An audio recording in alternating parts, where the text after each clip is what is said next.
ఒక పృచ్ఛకుడు అడుగుతున్నాడు, భగవాన్ స్వర్గ నరకాలు ఉన్నాయా?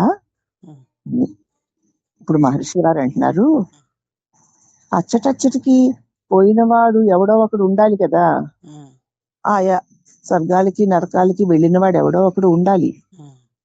అవి కళల వంటివే. కాలదేశాలు కూడా కళలో కూడా కనపడతాయి కదూ. కాలదేశాలు కళ్ళలో కనపడతాయా లేదా? కాలం దేశం ఉండవా మరి? ఉంటాయి. ఇప్పుడండి ఇక్కడున్నాను, నేనేమో ఒక 4 రోజుల తర్వాత నేను కాశీ వెళ్ళానండి అంటావు, అవునా? అక్కడ కాలం ఉంది కదా, ఆ దేశం కూడా ఉంది. ఇప్పుడు ఇక్కడ ఉన్నాను అంటే దేశము కాలము, ఈ కాలంలో ఈ ప్రదేశంలో ఉన్నానని.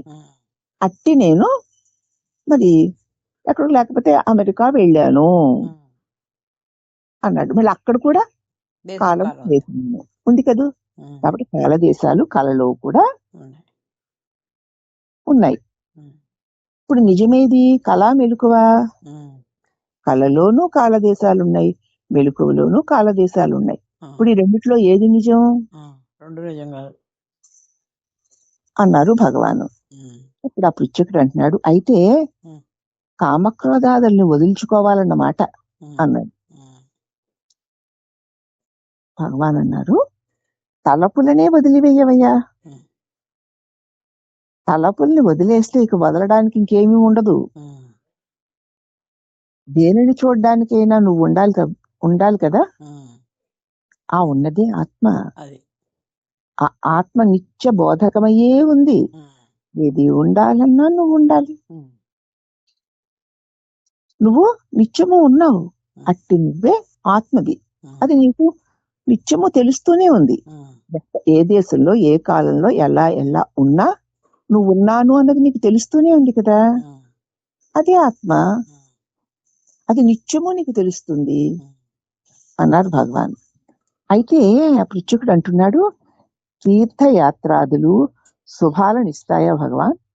తీర్థయాత్రలకు అవన్నీ అందరూ వెళ్తూ ఉంటారు కదా, అవి శుభాలను ఇస్తాయా భగవాన్ అని అడిగాడు.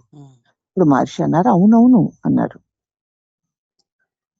పృచ్ఛకుడు అంటున్నాడు, ఆత్మలాభానికి చేయదగిన ప్రయత్నం ఏమిటి?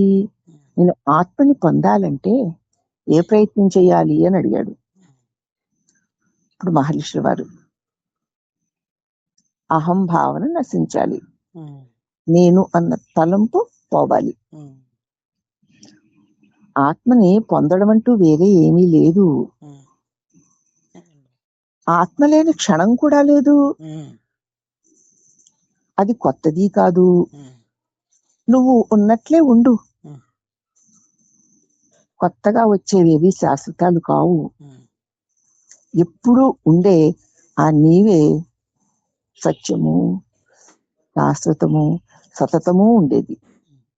ఎప్పుడూ ఉండేదే సత్యము, ఎప్పుడూ ఉంటుంది. అది ఎవరు? నువ్వే అన్నారు భగవాన్.